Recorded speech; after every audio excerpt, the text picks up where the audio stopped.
Hey y'all, what's up? It's Jessica. Welcome back and thank you guys so much for tuning in today. I know it's been a minute since I filmed. I'm sorry. Honestly, I've just been kind of like just busy with life, and literally I'm going through a new transition in my life, and it's been kind of occupying me mentally, physically, emotionally. Nothing bad. It's just because it's such a huge transition that I honestly don't have the time or headspace for a lot of different other things. So if I just go MIA for a little bit, it's because of that. But I'm here for transition. I'm here for change. I'm here for just embarking on a new journey. And sometimes that may take you away from things and you may just be absent for a little bit to take care of that stuff. So actually, I'm about to get ready for my wedding anniversary. I'm celebrating my 8-year wedding anniversary. First of all, the fact that I've been married for 8 years, like what? Honestly, it's just crazy how time flies. Like when I got married, I didn't even have any hair. It was a totally different phase in my life. I was a baby. Like I think I was 23, 24 when I got married. I'll be 32 this year. What? 32. It's just crazy. Like life, when you sit back and reflect and think about it, and you're just like what, like where was I? Where was time? When did it fly by? Like these are questions I need answers to. Kai wasn't even born yet, and it's kind of hard imagining life without Kai now. So a life before Kai was kind of like, it's just crazy. So anyways, so I figured I'd do my hair, my makeup for my anniversary dinner, and then just do like a chit chat, I guess. Also too, I am trying out some new Fenty goods. Yes girl, I got me the bronzer, the highlighters, so I'm gonna test all of that. Ooh, and I got the body lava. Definitely wearing that tonight, girl, because I am trying. I'm not gonna say what I'm trying to do. So I'll tell you guys my thoughts on the Fenty goods, but like the first half of the video, I'll just use like my regular makeup and do my chit chat, and then we can dive into like the Fenty products, how I feel about that, what it looks like on me, and then do my hair. So this is literally just going to be a get ready with me chit chat. I haven't done one in a long time and I feel like I'm long overdue. So yeah, this video is gonna be a lot of talking. Let's dive into it. All right, so hair is put away. I'm gonna go ahead and start on my makeup. I'm not going to explain like what I'm actually wearing and stuff like that because that's like my normal makeup, but I will like list it somewhere on the screen. 8 years married. Like I said, it's crazy to think that I've been married for 8 years. Just to see how fast time has gone by, and not even so much time, but like what has transpired during that time, and like the growth, the mental, physical, emotional, spiritual growth that has taken place in these 8 years is just crazy to me. Like a lot of you guys were saying like, oh my God, this is so inspiring. Like, you know, to see a young couple married for so long, and it just brings hope to me, which sometimes you don't really think about that when you're married. You're not really thinking about what that looks like to other people. But honestly, in this day and age, in this time, it is rare, let's just be real, for young people to get married. I feel like marriage in general has a negative, and this is just my personal opinion, a negative connotation attached to it. I feel like there's this negative thought process when it comes to marriage, when marriage itself was designed by God and it's a beautiful thing, but people have tainted it, corrupted it, and a lot of people are afraid of it. Like they're afraid, and we're taught to kind of like shy away from it because it could potentially lead in something disastrous like divorce and different things like that. And so a lot of people operate based off of fear, and their thinking is very short term. It's very in the moment instead of looking at the overall big picture. And I think that's why I guess it's such a scary idea for people. Like I feel like people are just afraid of it. I'll talk a little bit about my wedding day, how I got married, and all of that stuff, even like the proposal, all of that stuff, right? Because mine was very not what you think. It was very not what you think at all. First of all, we've known each other since forever. I think I met him when I was 17, and then from there, you know, that's where it started. That was the platform. So through that, we had to grow, we had to learn. When we actually decided to get married, it was more of like a mutual decision. Like, if we want to please God and we want to do this the right way, then we have to do it the right way. And I'm not trying to be a forever girlfriend, and I'm sure you're not trying to be a forever boyfriend. So, you know, let's just make this official. It wasn't like a proposal or anything like that. It was more so just like a talk. Like, we had a talk. Like, where do we see our future? Where do we see our lives? And if we want to get closer to God and we want to do things the right way, then this is where God is leading us, because we felt that pull that God was urging us to do something like that. Which, mind you, we didn't know anyone married. We didn't know any young people married. We didn't have any of that representation or really like good enough examples of marriage. So it was kind of just like God was teaching us through the word and training us, and we were just getting some insight on it and decided to just go for it. I think we decided, we had this conversation in February of 2011, and we were just like, all right, let's just make it official. And we got married April 8th of 2011. So it wasn't like this long drawn out process or my wedding needs to be like this. Honestly, I'm a very simplistic person. My personality is very just simple. I don't need a big ordeal. Whatever's gonna get it done, let's just do it. Like, we got married at my mom's house. She had a beautiful house in Long Beach. We got married there. I didn't have to worry about a venue. The only thing I had to worry about was my dress, which, like I said, I'm a simple person. So, girl, I was trying to find the cheapest, cutest dress that I could possibly find, because to me, I was like, why would I spend all this money for a dress? I'm gonna wear it one time. So I found this dress on BB's. I don't know if you guys remember it, because I haven't seen a BB store in a minute. But I found this dress at BB's. It was a white dress. It was kind of like a Grecian dress. It was on sale. It was less than $100. And I didn't have any hair, because February of that year I cut my hair off. And it was so funny, because when I used to work at my job and I cut my hair off and everyone found out I was getting married, they were like, what are you going to do for your wedding, girl?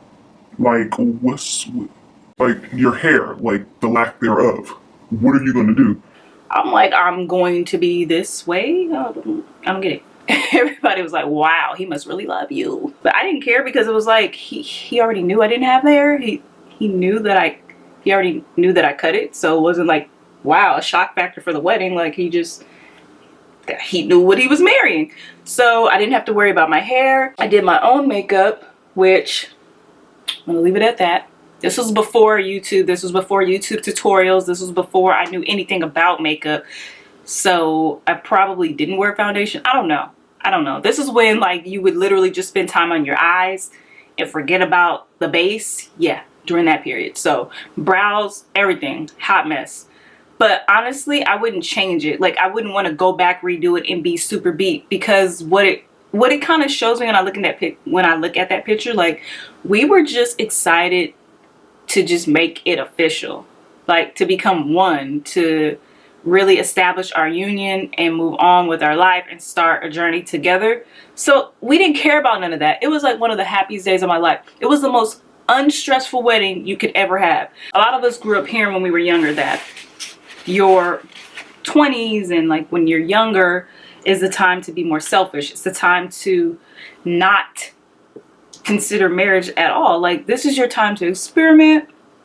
This is your time to, you know, go out there, have fun. This is your time to be selfish. Don't tie yourself down with marriage until you get older, more established, experience life more.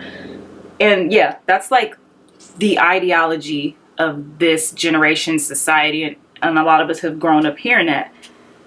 And if you look at most of the people who gave us that advice, they themselves were not married. So it's kind of like taking advice from a person who they themselves never had a successful marriage. They themselves were divorced, and a lot of that bitterness that they have acquired due to that relationship kind of spewed over into how they raised their offspring, and they birthed their bitterness into their children. So now, you know, the kids are like, this is my time. I'm not worried about no man. I'm not worried about no woman. I'm gonna get my bag, and and everyone's reaching for a bag now. It is so much harder to get married when you're older, when you spent so much time being selfish, when you spent so much time being about yourself. It's harder to consider someone else's feelings. It's harder to consider someone else's thoughts and their process and their ways. It's very hard because you have spent so much time investing just in you that you don't have the room, space, or capacity to handle someone else. If you look at a lot of these relationships nowadays, they don't last at all. I mean, people throw marriage around like it's just like a shot. They just take it to the head. Give me another glass, take it to the head. Give me another marriage, take it to the head. Give me another marriage, take it to the head. There's no value. Like, where's the value in it? And as soon as this person makes you mad, as soon as this person does something to piss you off, then you're out. And you know why? It's because you're stuck in your ways. You're used to doing things your own way. But I'm going to tell you now that real marriages don't operate that way. There's going to be times where it's just not going to go your way, period. And you have to be okay with that. You have to learn how to adjust. And this world's thought process and thinking does not teach you how to adjust. It does not teach you how to accommodate. It's my way or the highway. And it's a very selfish way of thinking. And I mean, that carries on to a lot of areas in people's life where you meet people who are a little bit older and they're more selfish, they're more bitter, and you don't see. I was just telling my husband this the other day, that those older people, if you remember like older women back in the day, like grandmothers and things like that, there was a sense of sweetness, there was a sense of loving and caring that our grandmothers had. This softness and this generosity, that it was like their spirit was totally different than women in the older generation of women these days. The older generation of women these days, I feel, are more bitter, are more hard, more callous, more cold. And so if those women are raising more women, then that's kind of what women are becoming nowadays. And I've seen it with my own eyes. I've experienced it. So, you know, I kind of know what I'm talking about because I've just seen this shift in how people behave and how people act. And it's a very selfish world out there. It's like this fake self-care movement. This self-care movement is really self-destructive because it's not really self-care.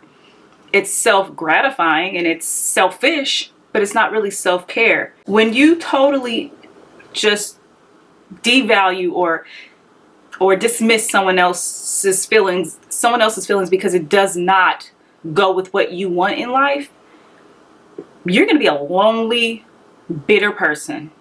And you're going to have to put on a facade of being, I'm okay with myself. I don't need anybody. And you're going to have to say that because you ain't got nobody. It's going to be very hard for you to find a mate, because it's always been about you. And I don't think God intended for people to get married too late in life for that specific reason. When you are young, and I'm speaking from experience, to grow with someone is one of the most beautiful things about a marriage. To start off young. See, because when you're young, you're both very impressionable. You're not really set in your ways yet. You know, God can really work on you because you're both just now experiencing life. And together, God can better both of you guys. Together, He can improve both of you guys.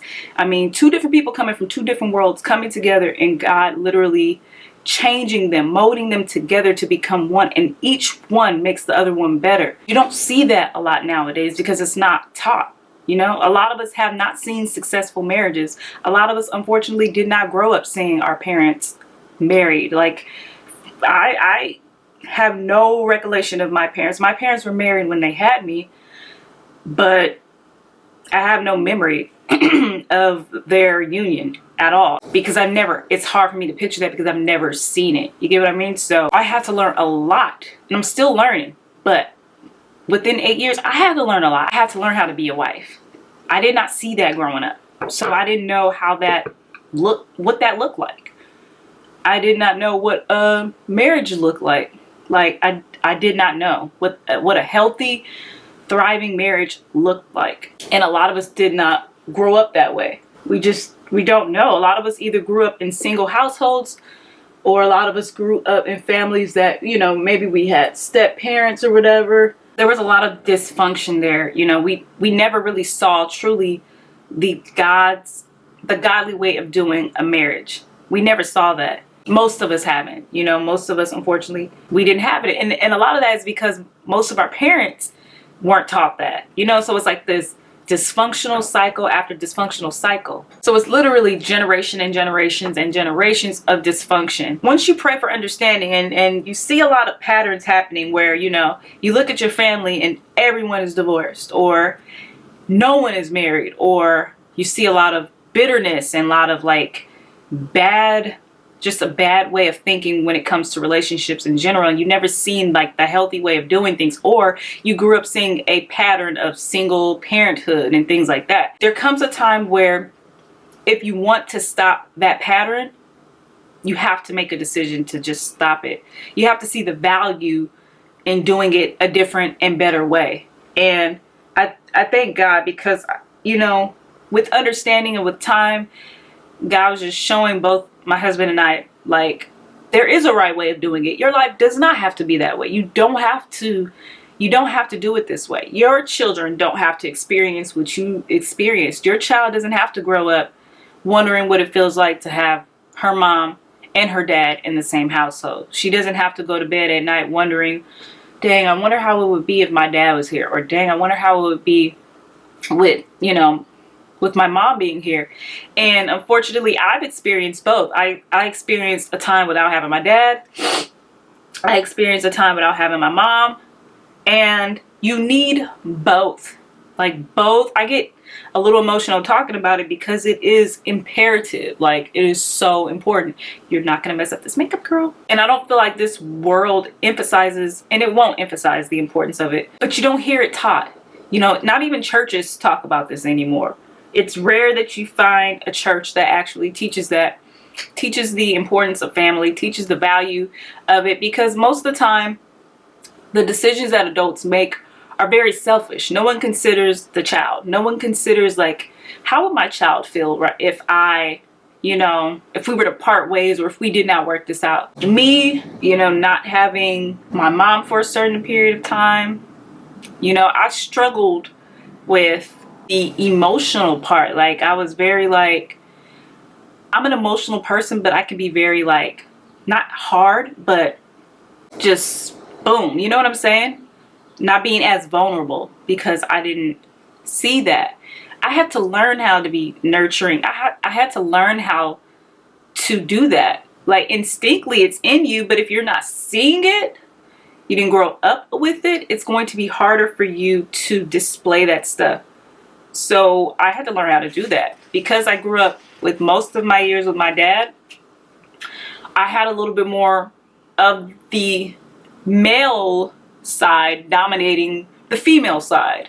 So, like, the male side is the male's way of thinking is very, like, logical and very just, like, without emotion sometimes. Men tend to be more logical in their thinking, right? So if you grow up with your dad as opposed to your mom, then you're going to have more of his ways. You get what I'm saying? So when that nurturing, you know, feminine side needs to, like, kick in, it doesn't, because it wasn't watered. It wasn't being nurtured to grow into becoming a part of that person. So when you get older and you want God to work on you, he shows you, like, you got to work on that. You got to learn how to, I'll show you how, but it's a process.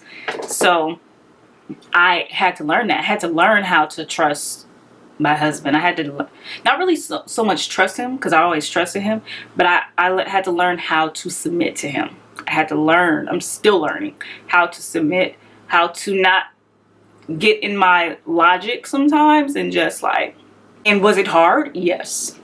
And me coming home being a stay-at-home mom was definitely God's will for me, because he needed me to sit down and learn these things, learn these principles, so that I can become a better mom and a better wife and a better woman and not repeat patterns. And most importantly, when you don't have both of the parents, or you're a product of divorce, there is a part of you that feels like you were abandoned. It's just literally just last year, I had this realization. I would always try to like ignore it. I would try to like not deal with it, and it would come out in different ways. I would try to like, you know, not be emotional about it, but it would come out in different ways that were detrimental, or could be detrimental to me. And so it was like I broke down like towards the end of last year. And I was like, God, I can't carry this anymore. This is how I feel. I don't understand why I am 30 years old and I feel like a little abandoned little girl. It was the most weirdest feeling, and I tried to ignore it. But in order for God to work on me, I could not keep ignoring that feeling. Like, I couldn't ignore that little girl who felt abandoned by both parents at some point of her life, because that trauma was still there. Trauma is real, you guys. It's so real. And it's important that you identify it. Now, traumatic things we experience, they're never going to go away. It's never going to go away. Trauma goes deep. It goes past. It's like a permanent scar, and it never goes away. You're always going to be faced with it, but you can grow. You know, it doesn't have to run your decisions. It doesn't have to run your life. And a lot of us have experienced so much trauma that it is running our life. It runs our decision making. We don't want to do something out of fear of what happened to us as a child, so we don't take those chances. So if you saw your parents argue and fight all the time, then if you're ran by trauma, you're more than likely you're not going to want to get married, because you're like, I'm good. Like, for the longest time, I said I did say I didn't want to get married and I didn't want to have kids, because I equated the two with drama, arguing, fighting, dysfunction, chaos. That's how it looked to me, because that's what I grew up with. So literally, I had to not allow my past to dictate my future, and realize that I have control over what I want my life to be. My life does not have to be chaotic. It does not have to be dysfunctional. I could have peace in my home. I did not know that was an option. Honestly, I didn't know that was an option growing up. I thought that life was just chaotic and it was just full of drama, and that's all it was. And it wasn't until God, like, no girl, it don't have to be like that. Like, if you want it to be something different, it can be. If you want, keyword, want. See, what God gave us that no one tends to really think about is choices. He doesn't force us to do anything at all. So if we want better, then you do better. It's like when you go to the doctors and you fill out a form that says, you know, do you have a history in your family of cancer or various different diseases? And you're like checking yes, yes, yes, yes, yes. That does not necessarily mean that you will have those same diseases. And I honestly don't believe those diseases are passed down. It's not a hereditary issue. I think bad habits are a hereditary issue. So for example, if everyone in your family had, let's say, high blood pressure or whatever, but if you look at the characteristics, the actions, the behavior of everyone who had those, that disease or that issue, if everyone was, you know, if they were stressed, if they were eating poorly and all those different things, and then you decide, well, let me not make the same decisions that they made. Let me not have the same behavior. 9 times out of 10, you won't have those same issues, because you change your behavior. You changed your actions. You changed your thoughts. You changed your thinking to do better. And a lot of us don't do that. I love my family. I love them. I can't change them. I love them. I would not change them. But I have to make a decision for my life that I feel is right, regardless of my past, what other people did. I have the opportunity to say, I'm going to do it this way. I'm going to do it different, because I know how it feels to grow up in dysfunction, and I refuse to allow my daughter to grow up that way. I remember myself at my daughter's age. I remember myself at 5 years old. At 5 years old, I didn't have both of my parents. I remember the feelings that I had. I remember the crying. I remember the confused, like just being confused about like, well, where's my dad? Or just, I remember being confused. It was a very confusing time, very traumatic for me as a kid, and it was my normal. But just to see how my daughter is, like, it's insane how much confidence she has, because she knows mommy and daddy is there. She's not confused about anything. She's not worried about. But what I'm saying is that's a different child compared to me. And if you were to put my 5-year-old self next to my daughter's 5-year-old self, it's a clear difference in upbringing, and it makes a huge difference in the child. A child feels secure. They get that balance of having the mom and having the dad, and seeing a healthy marriage, seeing mommy and daddy work together, seeing how mommy operates with daddy, seeing how daddy operates with mommy. She's getting fed this, so she knows what to expect when she grows up. And something healthy, I'm not saying we're perfect, because nobody is. And because we didn't grow up this way, we're gonna make mistakes, because we're trying to get to that level. But it's gonna be so much easier for her, because this is going to be her normal. So when she grows up, she doesn't have to try to figure it out. It won't be as difficult for her to figure it out. It's kind of just, it's like a puzzle just fitting right into place, because it was shaped correctly. And once we decided that our legacy after us will not be brought up in dysfunction.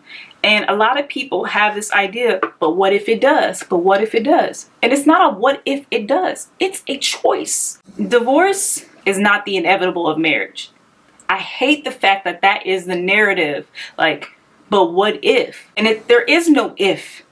If you want it to be, it will be. If you don't want it to be, it won't be.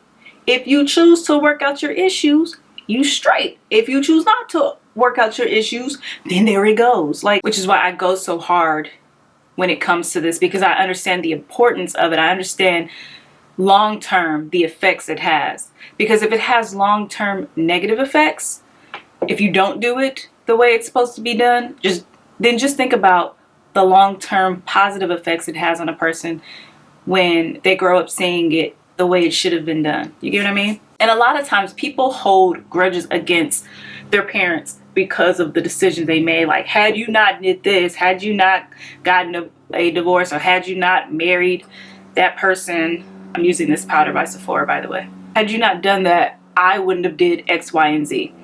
No, you don't get the opportunity to blame your parents. You don't even get the opportunity to hold a grudge.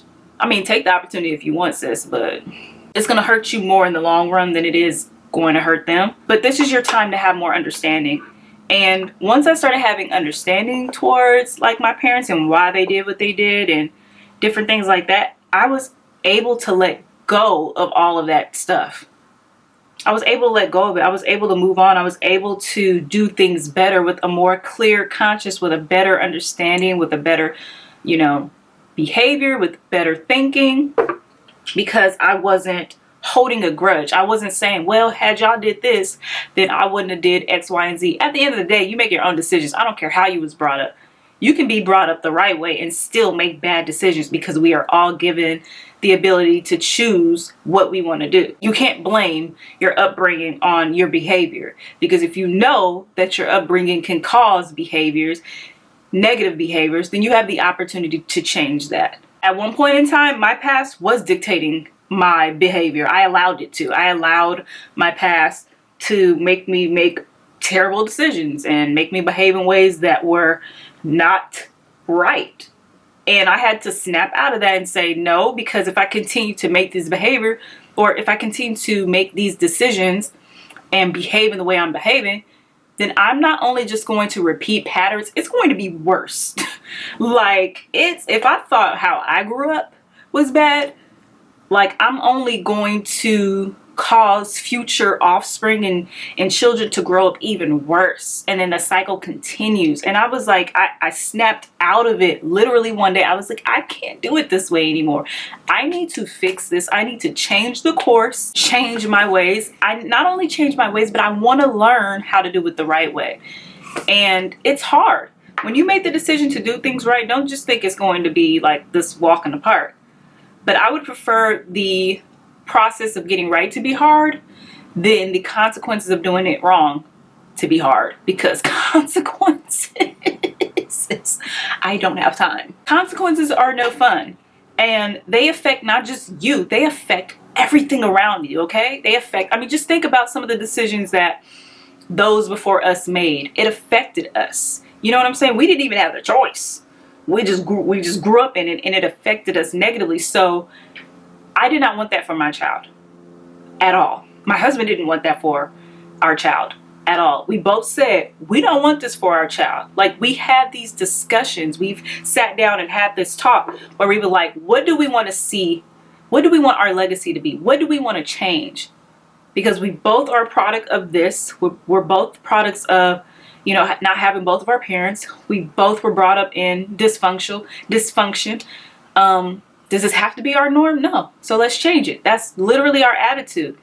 Is it a fight? Yes. You don't think the devil's going to fight it? Whenever you make the decision that you're going to do something right, he's going to try to fight it.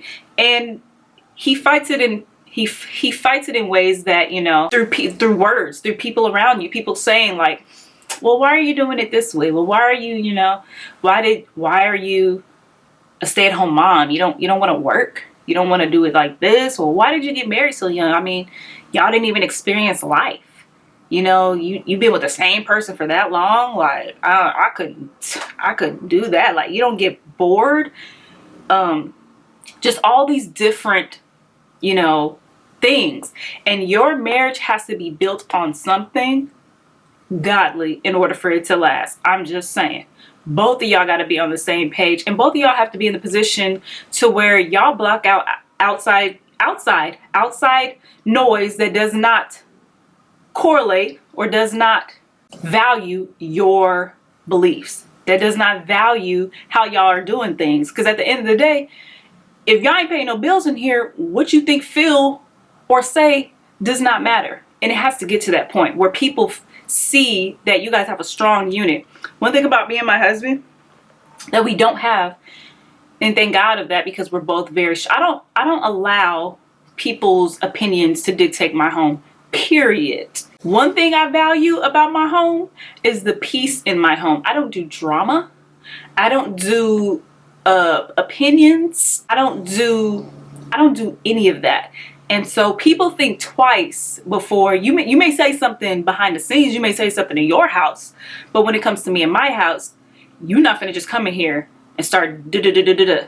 And I made the conscious decision to be that way, because growing up, I saw what it does when you have family members, when you have outside people in your relationship, in your marriage, telling you how you should do things, saying, well, I wouldn't do da-da-da-da-da-da-da, or you should do da-da-da-da-da, and you not having a backbone strong enough to stand in your house and say, that's cute and all, but unless you put this here, your opinion doesn't matter. Thank you, but next. And it may seem harsh, and some people don't get that, but you have to value your relationship so much that you protect it. People don't protect their marriage. They, you know, there's women who value their friend's opinion more than their husband's opinion.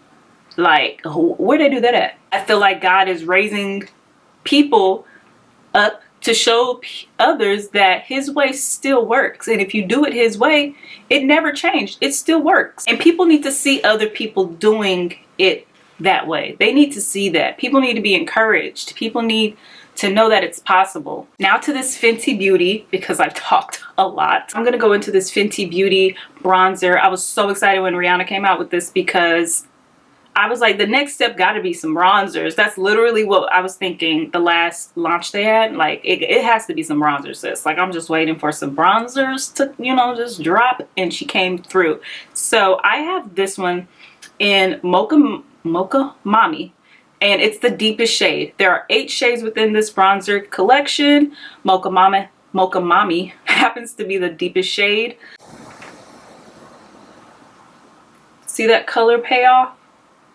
And you don't need a lot of this, and it's not super powdery. Like, it's not a lot getting on the rim of this because it's not extremely powdery.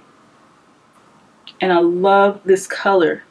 This is gonna be perfect for the summer. Like, so perfect. Get that forehead, and you see how warm. Oh my god, I love this shade. Like, Fenty Beauty they just get it right. They do it right every time. For tonight's look, I just want to look very like golden and just glow. Like, I just want to look like I just came off a vacation, even though I need a vacation. My blush, what blush do I want to use? I'm just going to take this one by MAC because I want something a little bit more like corally.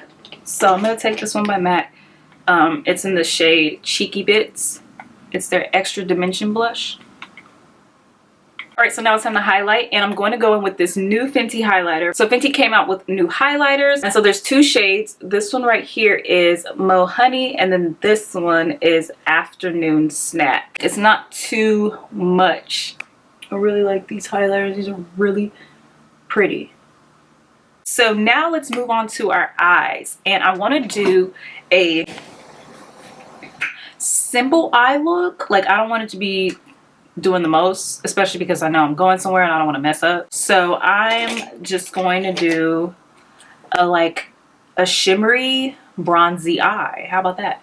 So I'm going to go back into Mocha Mami, the bronzer by Fenty, and I'm just going to put this into my this is my crease transition color, you know, whatever have you. When all else fails, do a brown little smoky little eye, girl, and you're good. I also got a different highlighter by Fenty. This is the Killawatt Foil in Penny for You Thots. For You Thots. And I love it because it definitely is the name, Penny. It's this very gorgeous copper color. And at first I was like, this ain't gonna work as no highlighter, like not on the face because it has those foils in it. But definitely on the eyes, girl. So I'm going to start with my fingers. I'm just going to dip my fingers in here. I think this will be gorgeous for like a nighttime look. And just kind of pat that in. That is very pretty. Like, really pretty. Hello? The look is coming together, y'all. I see it. I see it coming together. I don't know if I can talk and do this at the same time. I probably can't. I'm not skilled at wing liner. Eye is winged, okay? She's winged. I'm going to add some, I'm gonna line my waterline. Yeah, that's what I'm doing, Jessica. Stay focused, stay with it. With this black pencil. For my inner corner highlight, I'm gonna go into that Fenty highlighter. I'm gonna use the shade Mo Honey. Pop that in there. I'm gonna pop some mascara on before I apply my lashes.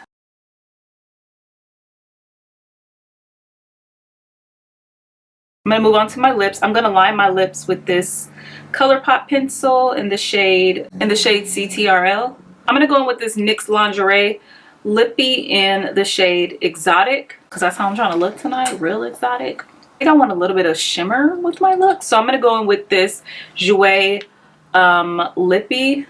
I don't even know what these are called. Oh, lip topper in the shade Tan Lines. I've had this forever, and now it's time to work on this hair because, girl, she needs some help. All right, so these are clip-in extensions, and I'm not going to show, obviously they're already installed, a full installation. If you want me to do a video on like everything straight in my hair, installing these, then I can definitely do that. I'm going to separate my hair into two sections, and I'm just going to like take big chunks because I don't want the curls to be too defined. And I'm just going to curl my hair.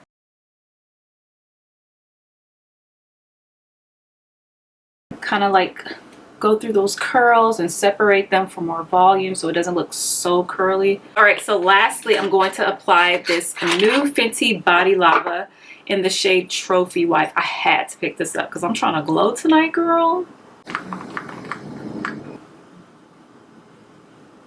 Oh my god, this is so gorgeous. Oh, and it smells really good too. Okay, so definitely pick this one up. This is bomb. I love it. Look at that glow. All right, this is the completed look. I love this look. I think it looks gorgeous. I'm running a little behind. I gotta go get dressed, but this is the hair, this is the makeup, and I hope you guys enjoyed this little chit chat. Well, it wasn't little, it's pretty long, but this chit chat, me trying out the new Fenty product. And once again, thank you guys so much for watching, and I'll see you in my next video. Bye.